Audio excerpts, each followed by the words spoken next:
2013년 9월 15일 밤 10시 42분 경기도 하남의 한 지구대에 이런 전화가 걸려옵니다. 여기 육교 위에 있는데 제가 피가 많이 났어요. 칼로 찌르고 갔어요. 아유, 뭐야? 빨리 와주세요.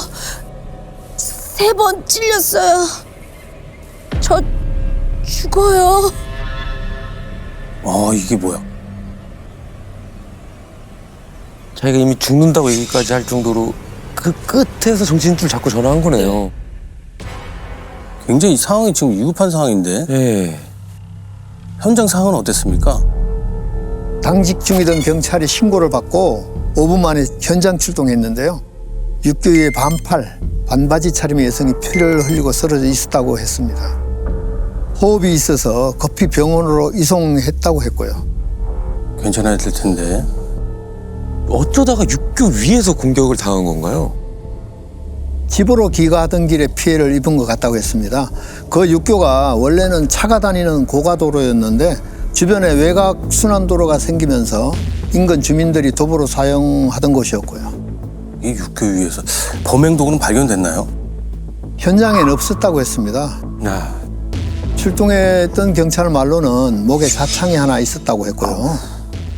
피해자 신원이 확인되면서 제가 있던 강수대까지 출동 명령이 떨어져서 현장에 가게 됐는데 피를 얼마나 많이 흘렸는지 피해자 쓰러져 있던 곳에도 피가 흥건히 고여 있고 도로 경사를 따라 흘러 있었습니다. 근데 이 피해자가 누구였길래 광수대까지 출동 명령이 떨어진 거예요, 이거는?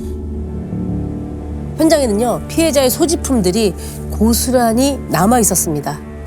지갑 속 신분증으로 신원이 바로 확인되면서 형사님이 계신 광수대까지 출동 명령이 떨어지게 된 상황이었는데요. 안타깝게도 그 신분증은요, 주민등록증이 아닌 고등학교 학생증이었습니다. 네, 인근에 살던 그 19살의 여고생이었습니다. 서울 명문대 원서를 쓰고 수능을 2달 정도 앞두고 있던 수험생이었고요. 그때가 추석 연휴를 한 사흘 남긴 날이었는데 그날도 밤늦게까지 독서실에서 공부를 하고 집으로 귀가하던 중이었던 걸로 확인됐습니다. 야, 혹시 피해자는 어떻게 됐습니까? 사건 발생 약 4시간 뒤인 새벽 2시 35분경 응급수술 도중 사망했습니다. 결국 사망했군요. 네. 그럼 그 여고생의 그 사망의 사인은 혹시 그 아까 말한 그 자창 때문이었나요? 다발성 자창에 의한 실혈사였습니다. 부검 결과 이제 목뿐만 아니라 오른쪽 옆구리에도 자창이 발견됐는데요. 총 5군데 자창이 있었고 특히 목이 칼로 베어져 있었는데 길이가 한 14cm나 됐습니다. 오른쪽 옆구리의 자창의 깊이는 무려 한 10cm가 넘었고요. 그런데도 방언이 하나도 없었다고 했습니다. 왜 그렇게까지 살해할 이유가 있었을까? 그러니까 방언이 하나도 없다는 건 저항을 아예 할 수 없었다는 상태인 거잖아요. 없지. 얼마나 고통스러웠을까? 이 피해 학생이 범행을 당하기 전에 그 바로 직전에 무엇을 하고 있었는지 그 흔적이 휴대전화에 고스란히 남아 있었습니다. 사진을 저거는 찍고 그냥 있었나 보네. 사진인데 무슨 배경 어디를 뭐 육교 위에서 뭐 배경을 그냥 이렇게 야경을 찍은 것 같은데. 맞습니다. 피해 학생의 휴대전화를 확인했더니 사진첩에 사진이 남아 있었습니다. 근데 육교위에서 찍은 3장의 사진 중 마지막 사진이 찍힌 시간이 밤 10시 42분 30초인 겁니다. 경찰에 이제 피해 학생이 신고한 시각이 바로 10초 뒤였고요. 사실 이제 신고를 하는 시간 뭐 1, 2초를 뺀다면 거의 7, 8초라고 봐야 되죠. 10초도 안 되는 시간이잖아요. 야, 이게 말이 돼? 방언이 없다. 그러니까 저항, 반항조차 못한 상태에서 순식간에 공격을 당하고 그 가해자는 도주를 한 거네요. 그렇죠. 아니 그건 둘째치고 사진 찍는 학생을 왜 그렇게 잔인하게 살해를 했냐 이거지. 형사님들은 피해 학생의 휴대전화 기지국 위치로 이동 동선을 파악합니다.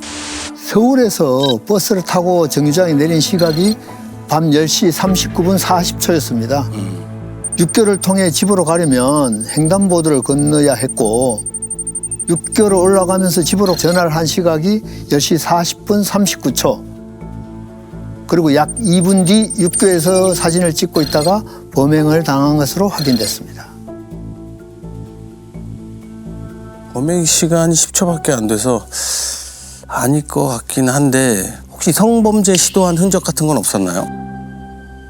성범죄를 시도한 정황은 확인되지 않았습니다. 지갑에 현금과 카드도 그대로 있었고요. 그냥 성범죄를 누린 것도 아니고 금품도 아니고 뭐야? 뭐 학생끼리 뭐 원한을 가져서 학생이 저런 잔인하게 살인할 수 있을 거라고 저는 안 보거든요. 그 저도 여고생이라 원하는 이미 아닐 거라고 생각을 하거든요.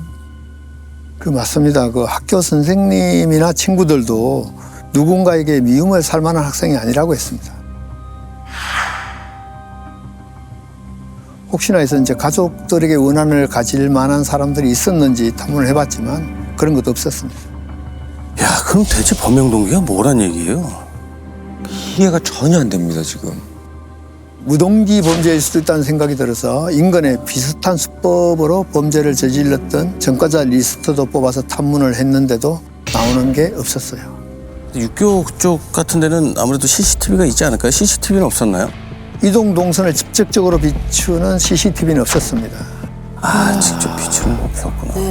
그래서 동선에 걸릴 만한 CCTV와 그 시각 지나가던 차량 블랙박스까지 모두 수거해 보기로 했어요. 뭐라도 나와야 될 텐데. 나옵니다. 에? 피해 학생이 버스에서 내리기 1분 25초 전 맞은편 정류장 버스의 블랙박스에 어쩌면 목격자일 가능성이 높은 사람들이 등장합니다. 버스에서 내린 여성이 한 명 있었고요.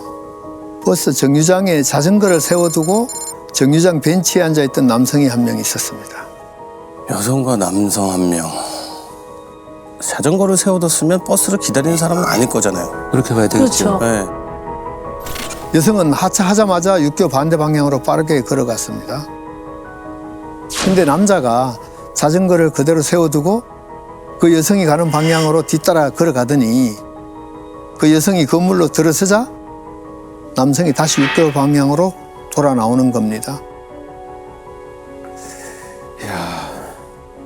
여자를 뒤쫓고 있었다고요? 그러니까 여성이 건물로 들어가니까 다시 돌아온다? 야, 같은 방향이라 걸어갔을 리는 없는 상황이잖아요. 그렇죠. 목적이 있었다면 계속 가거나. 가야지. 네. 맞습니다. 근데 그 남성이 돌아 나온 시각이 10시 40분경이었어요. 10시 40분이면 피해 학생이 육교 계단을 오르고 있을 때잖아요. 그렇죠. 야, 그럼 전화하고 있는 학생 뒤쫓아간 거네. 이 사람이 누군지는 확인됐나요? 네, 뭔가 남자의 행동이 수상해서 일단 여성의 교통카드 이용 기록으로 신원을 확인해서 그 여성분을 만났는데요. 그날 야간 아르바이트를 하러 가던 길이었는데 남성이 뒤에 따라오는 줄은 몰랐다면서 많이 놀랐습니다. 따라오는 줄 몰랐다면 그 남성을 못 본 거네요. 아예 모르는 거죠. 아예 모르는 거네. 그 정류장에서 내릴 때 앉아있던 남성을 봤다고는 했어요. 40대로 보였다고 했고 어두워서 얼굴은 못 봤는데 어떤 옷을 입었는지 어렴풋이 생각이 날 것 같다고 하는 겁니다. 그래서 체면 수사를 했더니 어깨 부위에 밝은색 계열의 이제 띠가 있는 등산복 상의에 무릎까지 내려오는 검정색 반바지를 입고 있었던 것까지 나왔어요. 밤이라 이제 CCTV에 옷을 특정하기는 어려웠는데 큰 도움이 됐죠. 자, 그러면 이후에 그 남자는 어디로 간 걸까요? 진짜 6km 이렇게 그 여고생을 따라 올라갔을까요? 그것까지는 확인이 안 됐습니다. 그래서 인근 CCTV 모두 확인해 봤더니 10시 44분경 사건 현장에서 220m 떨어진 곳에 있는 공장 CCTV에 비슷한 차림새의 자전거를 타고 서울 방면으로 빠르게 달리는 남자의 모습이 찍혀 있었습니다. 네, 지금까지 상황으로 보면 버스 정류장에서 피해자를 물색하고 있었던 것 같아요. 왜냐하면 지금 앞서 내린 여성의 진술을 보면 아르바이트를 하러 가는 중이었다고 얘기를 하잖아요. 네. 근데 그렇게 되면 그 건물에 불이 환하게 켜져 있거나 사람이 있을 수 있으니까 아마도 범행을 저지르지 못하고 포기하고 돌아서지 않았을까 이렇게 생각이 됩니다. 야, 그럼 불이 켜진 건물로 들어가니까 범행을 포기했다. 그렇죠. 범행 시간이 10초도 걸리지 않았다는 것은 아무 상호작용이 없었다는 얘기잖아요. 그걸 본다면 확실히 살해의 목적을 가지고 공격을 하고 그 다음 동선을 자기가 결정해 놨기 때문에 빨리 이동할 수 있지 않았나 이렇게 보여지죠. 그래서 결국은 이제 목격자라기보다는 이 사람이 범인일 가능성을 놓고 수사를 해야 되겠죠. 네, 맞습니다. 저희도 이 남자를 용의자로 보고 일단 주변 CCTV를 전부 확보해서 이 남자의 이동 동선을 쫓아보기로 했습니다. 형사님들이 CCTV로 자전거 탄 남자를 추적하는 사이 현장 수색이 대대적으로 펼쳐집니다. 그리고 곧 이 사건은요, 언론에 보도되기 시작합니다.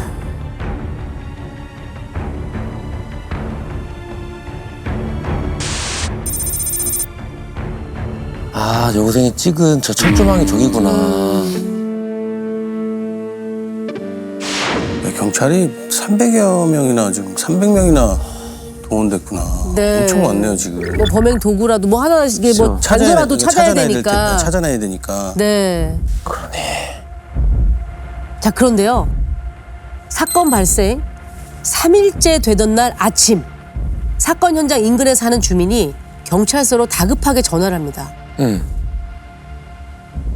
저 살인사건 났던 육교인데요. 뭔가 이상한 게 있어서요. 와서 확인 좀 해보셔야겠는데요? 여기 현장에 이상한 게 있다고? 이상한 게 있다? 야, 이게 뭐지? 300명이 지금 네. 탐색을 하고 있는데. 경찰이 이렇게 대대적으로 자색했는데도 3일 후에 주민이 연락이 주민이. 왔다? 그게 뭔데요? 피해 학생이 쓰러져 있던 곳에 네. 이런 게 놓여 있었다고 합니다. 노예가 있었다고요?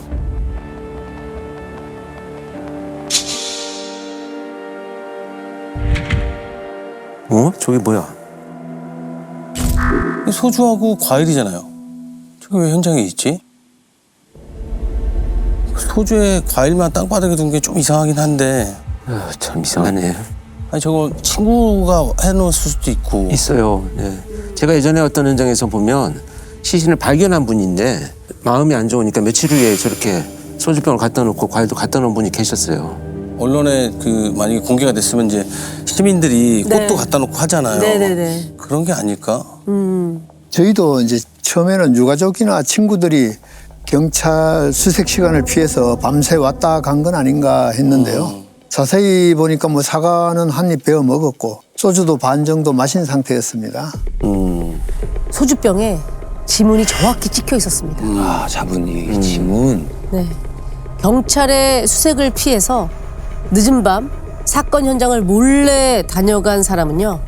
서울 송파구 거여동에 사는 30대 후반의 남자였습니다. 30대 번 남자요? 근데 아까 자전거 탄 사람은 40대로 보였다고 했잖아요. 근데 뭐 이제 30대 후반이면 나이대가 막 크게 어긋나는 건 아니니까 비슷할 것 같긴 한데. 근데 이제 저희가 CCTV를 분석해서 그 자전거 탄 남자의 동선도 추적했는데 서울 송파구 마천동 한 주택가 골목으로 들어간 게 확인이 된 겁니다. 송파구 거여동과는 한 1km 거리였고요.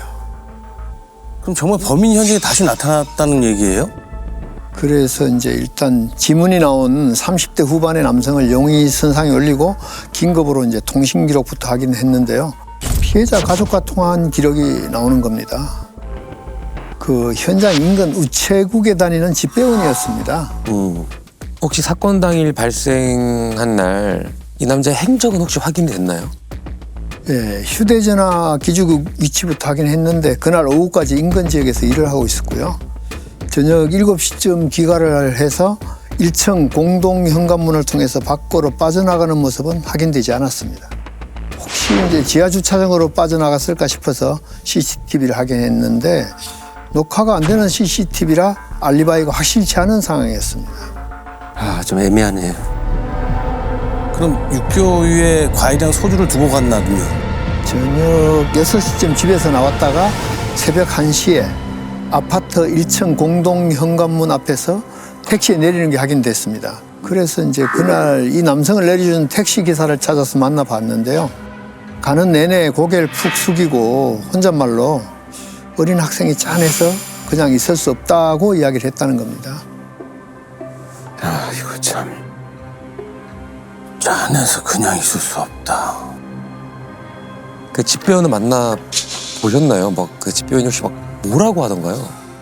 그날 육교에 왜 갔냐고 물어보니까 우편물을 나눠주다가 우연히 형사들을 만났는데 그때 이제 피해 학생이 얘기를 듣게 됐고 술을 마시고 이제 집으로 가던 중에 문득 생각이 나서 현장에 과일과 소주를 갖다 놓고 왔다고 했습니다.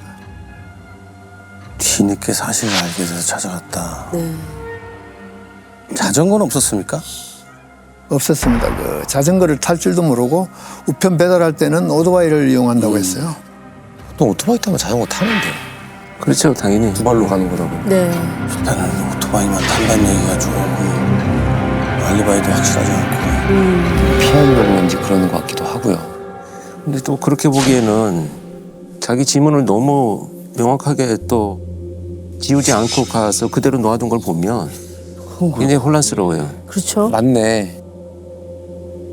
그래서 형사님들 몇몇은 집배원 주변을 탐문하면서 또 다른 수사팀은 계속해서 자전거를 탄 남자의 마지막 행적이 끊긴 송파구 거여동 인근 CCTV를 계속 추적합니다. 그런데 이 자전거 탄 남자의 범행 동기로 추정되는 장면들이 CCTV 곳곳에서 확인됩니다. 자전거를 타고 다니면서 계속 주변을 두리번거리고 또 한 번은 자전거를 세워놓고 뭔가를 한참 바라보더니 자전거에서 내릴 듯 말 듯 하는 거죠. 그래서 이 남자가 뭘 보나 싶어서 쳐다보는 방향에 이제 CCTV를 따서 보니까 횡단보도 앞에 술에 취해 비틀거리는 여성이 서 있었습니다. 그러면은 이 자전거를 타고 다니면서 계속 범행 그 대상을 물색했다는 거잖아요. 그걸 찾아다니고 있었구나. 네, 혼자 있는 무방비 상태 여성을 노린 걸로 보였어요. 네. 그때 마침 이제 국가수에서 의뢰한 CCTV 영상 분석으로 자전거의 색과 모양을 특정한 결과가 나와서 이제 자전거 사진을 들고 이 남자가 사라진 주택가로 다시 가서 샅샅이 뒤졌죠. 그때는 뭐 집에도 못 들어가고 여관방에 잠깐 눈 붙이고 나와서 또 탱한 얼굴로 이 집 저 집 기웃거렸더니 신고받고 이제 출동한 그날 경찰이 뭐 불러 세우는 일도 있었습니다. 그렇게 사건 발생 8일째 아침 형사님 앞으로 익숙한 무언가가 빠르게 쌩 하고 지나갑니다. 그 자전거요? 맞습니다. 그 눈 깜짝할 새 사라져서 당장 뒤쫓아가지 못했는데 사진 속 자전거가 분명히 맞았습니다.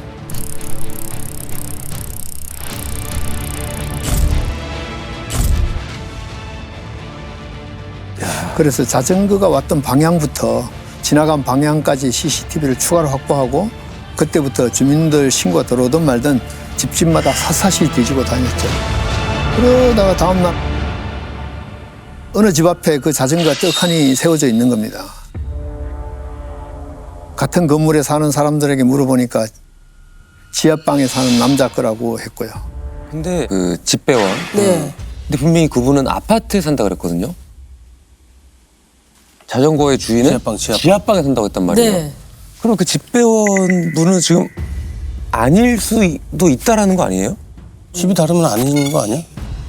네, 집배원이 아니었습니다. 그 40대 초반의 남성이었고 같이 살지는 않지만 결혼해서 아내와 자녀도 있는 걸로 확인됐습니다. 그 수천만 원 채무가 있는 신용불량자였고요. 대체 뭐 때문에 이 어린 학생한테 이런 짓을 한 거지? 지금부터 자전거를 타고 도주한 용의자를 구씨라고 부르겠습니다. 저희가 이제 그때부터 구씨의 일거수일투족을 쭉 따라붙고 있었는데요. 자동차 공업소로 출근하는 겁니다. 근데 구씨의 행동이 정말 수상했어요. 잠복하는 내내 10분에 한 번씩 나와서 담배를 피우고 주변을 계속 살피고 수시로 이제 골목을 배회하는 등 불안해하는 겁니다. 출근할 때도 자전거를 타지 않고 지하철로 갔고요. 형사님들은 구씨가 이토록 불안해하는 이유가 분명히 있다라고 보고 구씨가 퇴근하기 전 서둘러 그의 집으로 다시 갑니다. 그리고 세워둔 자전거를 유심히 살펴보는데요. 영장을 발부할 만한 증거를 찾아냅니다. 결정적인 증거를 찾는다? 그러면 혈흔 아니겠어? 맞습니다. 굿이 이제 자전거 손잡이에서 말라붙은 혈흔 같은 게 보여서 바로 이제 과수팀을 불러 채취했습니다. 아, 그렇지. 범행을 저지르고 10초니까 빨리 자전거 타고 도주했을 거 아니에요. 그렇죠. 아, 본인이 그렇게 찌르면서 물은 피인데 피 묻은 손으로 잡은 손잡이에 말라붙은 혈흔. 그렇지. 뭔가 증거를 인명할 시간이 없지. 10초 안에 어떻게 가니? 그렇죠. 네. 자, 채취한 혈흔을 국과수에 넘기고 형사님들은 집 주변 도주로를 완벽히 차단한 후에 구 씨가 퇴근할 때까지 기다립니다. 그리고 곧 구 씨가 나타납니다. 만났을 때 그 구씨가 반응이 어땠나요? 덤덤하게 가만히 있었습니다. 미란다 원칙 고지하고 수갑 채우면서 왜 그러냐고 물었더니 아무 말도 안 하길래 잘못했어 안 했어라고 물으니까 모르겠다고 했습니다. 경찰서로 돌아와서 1차 이제 피의자 신문을 받았는데 그날 이제 버스 정류장에 간 건 맞다. 친구네 가게에 술을 마시러 갔다가 지름길로 간 거라고 했습니다. 버스에서 내리는 사람을 봤냐는 질문에는 그냥 가는 버스도 있었고 정차한 버스도 있었고 사람이 내렸는지 그게 여잔지 남잔지도 기억이 안 난다고 했어요. 피해 학생을 보지도 못했고 비명 소리도 못 들었다고 했고요. 애매하게 얘기하네. 애매하게 대답을 하네. 그렇죠. 뭔가 모른다 혹은 뭐 기억 안 난다라고 하면 될 줄 알고 지금 약간 이렇게 애매하게 얘기하는 건지 모르겠는데 일단 아까 국과수에 맡겼던 그 손잡이 말라붙은 혈흔 네. 그 혈흔은 누구 거였습니까? 이게 중요한데. 아쉽게도 뭐 혈흔이 아니고 불상의 얼룩으로 확인이 됐습니다. 왜 얼룩이야? 아니었어. 그럼 이제 이것만 믿고 있었는데 확실한 증거가 없어진 거네요. 아니요, 찾았습니다.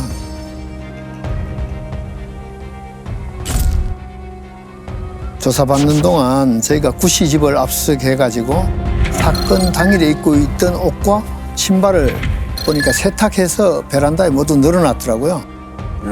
그걸 수거해서 이제 루미노를 뿌렸는데 온통 파란색으로 반짝하게 했습니다. 그래서 구씨한테 이제 두 가지 증거를 들이미니까 그제서야 혐의를 인정했습니다. 그걸 가지고 있었네. 그러니까 이제 세탁을 하면 다 그럼 지워질 줄 알고 그럴 줄 알았겠죠. 와, 결국 이 범인이었네. 모른다, 못 봤다, 아무 소리도 못 들었다. 그렇게 일관하던 살인범은 결국 꼬리를 내립니다.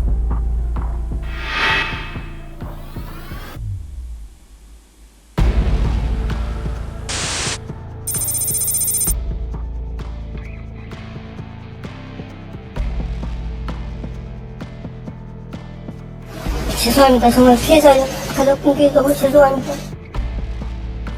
그러니까 피해자 가족분들한테 너무 죄송합니다.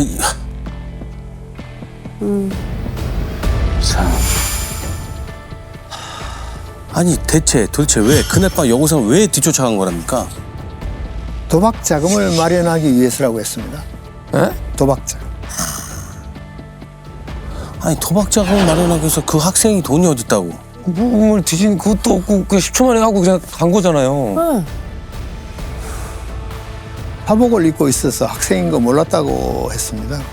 10년 전부터 도박에 빠져 살면서 여기저기 대출받고 갚지도 못했고 최근에 이제 가족과 함께 살던 집 보증금까지 빼서 도박하는 바람에 아내와 떨어져 살게 됐다고 했습니다.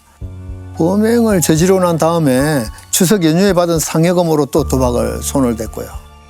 도박 자금 때문에. 이해가 안 되네요. 이 10초간의 이 범행만 보면 진짜 돈 때문인 게 맞아요? 저희가 이제 술 취한 여성들을 계속 지켜보고 버스에서 내린 여성을 뒤따라 갔었던 것도 보여주니까 갑자기 이제 진술을 바꿔가지고 성적 호기심도 생겼다고 했습니다. 그래서 뒤따라 갔는데 상대가 갑자기 소리를 질러서 놀라서 공격했다고 주장했고요. 이제 주로 이제 밤에 운동 삼아 자전거를 탔던 건데 이제 호신용으로 접이식 과도를 들고 다녔던 거라고 했어요. 네. 무슨 호신용이야. 또 다 거짓말이야. 이게 전형적인 무차별 범죄, 소위 이제 이건 너무한 거 무동기 같아요. 범죄의 유형인데요. 이거 체포가 안 됐으면 반드시 또 다른 살인이 일어날 유형의 범죄예요. 연쇄 범죄로 또 이어졌을 네. 거예요. 아니, 살인하고 또 도박장 갔다는데 또 계속 계속 그랬겠죠? 그랬겠죠. 걸요. 계속 네. 그랬겠죠. 재판 결과는 어떻게 나왔습니까? 강도 살인 혐의로 무기징역을 선고받았습니다. 피의자는요, 당시 술에 취해서 심신미약 상태였다 이렇게 뭐 저는 신기해. 항소했지만 받아들여지지 않았습니다.